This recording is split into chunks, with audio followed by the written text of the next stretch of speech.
নমস্কার, কেমন আছো সবাই? পাখি কিচেন ব্লগ চ্যানেলে আর একটি ব্লগে তোমাদের অনেক অনেক স্বাগত জানাই। নুন নেই, লঙ্কা দিয়েছে খালি। নুনও আছে সাথে। আজকে রবিবার, তো রবিবার সকাল থেকে আমি ব্লগটা শুরু করছি। তো সকাল এখন 8টা বাজে। গুড মর্নিং সবাইকে। তো এখন আমি চলে এলাম রান্নাঘরে, আর রান্নাঘরে এসে দেখো কি করছি বলো তো, চাউমিন বানাবো। তো আজকে মেয়ে আর ওর বাবা দুজনেই চলে গেল ঘুরতে। তো আমি ভাবলাম ঘুরতে মানে গেস্ট হাউসে, ওই 9টা-10টা থেকেই চলে আসবে।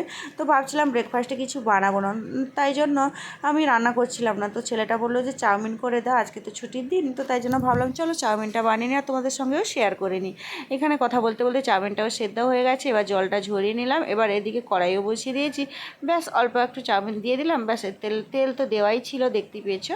এবার স্বাদ মতো একটু নুন দিয়ে ভালো করে নাড়াচাড়া করে চাউমিনটাকে ভেজে নিয়েছি। আর এদিকে আমি এই যে ওই পেঁয়াজ আর কাঁচা লঙ্কা, তারপরে ক্যাপসিকাম, গাজর, টমেটো এগুলো কেটে নিয়েছি। দিয়ে এখানে পেঁয়াজটা মানে সব কিছু কেটে নেওয়ার পর এখানে দিয়ে দিলাম কড়াইতে অল্প আর একটু তেল, আর দিয়ে দিলাম দুটো ডিমটাকে দিয়ে ভালো করে কিন্তু এটা গুঁড়ো করে নিব, মিশিয়ে নেব একটা মানে খুন্তি দিয়ে না, ওই ডিমের খোলা পড়ে গেছিলো, সেটা তুলে দিলাম। তো এখানে দেখো ডিমগুলোকে ভাজা হয়ে গেছে, এখন আমি নামিয়ে নিলাম। নামানোর পরে এখানে দেখো আমি না ওই যে সবজিগুলো রেখেছিলাম ওই সবজিগুলো ভেজে নেব। আর আমি প্রত্যেক সময় নুডলস বানালে কি করি, ওই আগে নুডলসটাকে ভেজে নিই, তারপরে সবজিগুলো ভেজে তারপরে আমি নুডলসগুলো দিই। নাহলে একসাথে দিলে না মানে সেরকম স্বাদ বোঝা যায় না, আর খেতেও কীরকম একটা লাগে। ব্যাস এখানে সব কিছু দিয়ে এখন ভাজাভাজি শুরু হয়ে গেছে। আর অল্প দিয়ে দিলাম বাঁধাকপি। তো বাঁধাকপিটাকেও ভালো করে ভাজা হয়ে গেছে। এখন দিয়ে দিচ্ছি ওই যে ভেজে রাখা নুডলসটা, ব্যাস দিয়ে দিলাম। এবার এর মধ্যে দেবো সয়া সস, টমেটো সস, আর দিয়েছি গোলমরিচের গুঁড়ো অল্প। ব্যাস এটাকে ভালো করে নাড়াচাড়া করে মিশিয়ে নিলাম। মেশানো হয়ে গেছে।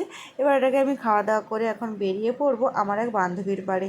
তো চলো, তোমাদের দাদাভাই আমি রান্না করতে করতে ফোন এসেছিলো যে যাবে যদি রেডি হয়ে পড়ো। তো এখন রেডি হয়ে বেরিয়ে পড়লাম, আমাদেরকে নিয়ে চলে এসেছে। পড়েছিলাম ঘুরতে। তো এখন দেখো আমরা রাস্তার ধারে পেয়ারার দোকান পেয়ে পেয়ারা কিনে খাচ্ছি। পেয়ারাটা কিন্তু গোলাপিও আছে, ডাসা আছে, গোলাপি কালারের পেয়ারা।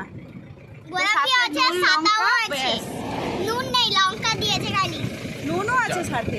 ব্যাস আমি পৌঁছে গেছি আমার বান্ধবীর বাড়িতে। তো দেখো এখন এখানে পৌঁছে গেছি, এখন বাজে দুপুরে 2:30-3টার মতো। সত্যি তো নেট নেই বলে তো এখন মোবাইলে এই যে দেখতে পাচ্ছ গাড়িটা তোমার দাদাভাই রেখে গেছে, ও চলে গেছে উপরে, এখন ওদের ঘরে চলে এসেছি। তো এখানে এসেই দেখি দিদি তো রেডি হয়নি। আর এখানে আমরা সবাই মিলে আমাদেরকে কিছু খেতে দিয়েছিল, তো সেগুলো খেতে বসেছি। আর খাওয়া দাওয়া করে আমরা যাব। তো দিদিকে বললাম তুমি রেডি হয়ে যাও, আমরা খাওয়া দাওয়া করছি। তো যাই হোক ও গেল রেডি হতে। তো আজকের ব্লগটা এই পর্যন্ত। ব্লগটা যদি ভালো লাগে অবশ্যই একটা লাইক করে দিও। সবাই খুব ভালো থাকবে, সুস্থ থাকবে, সাবধানে থাকবে। দেখা হচ্ছে খুব শিগগিরই নতুন একটি ব্লগে। আর আমার ফেসবুক পেজ থেকে দেখলে পেজটিকে ফলো করে দিও, ইউটিউব থেকে দেখলে ইউটিউব চ্যানেলটিকে সাবস্ক্রাইব করে দিও। যখনই কোনো আমি ভিডিও আপলোড দিব তোমাদের কাছে সবার প্রথমে নোটিফিকেশান পৌঁছে যাবে। তো আজকের মতো টাটা, সবাই খুব ভালো থেকো, সুস্থ থেকো, সাবধানে থেকো। তো এখন দিদিও রেডি হয়ে গেছে, এখন আমরাও বেরিয়ে যাব।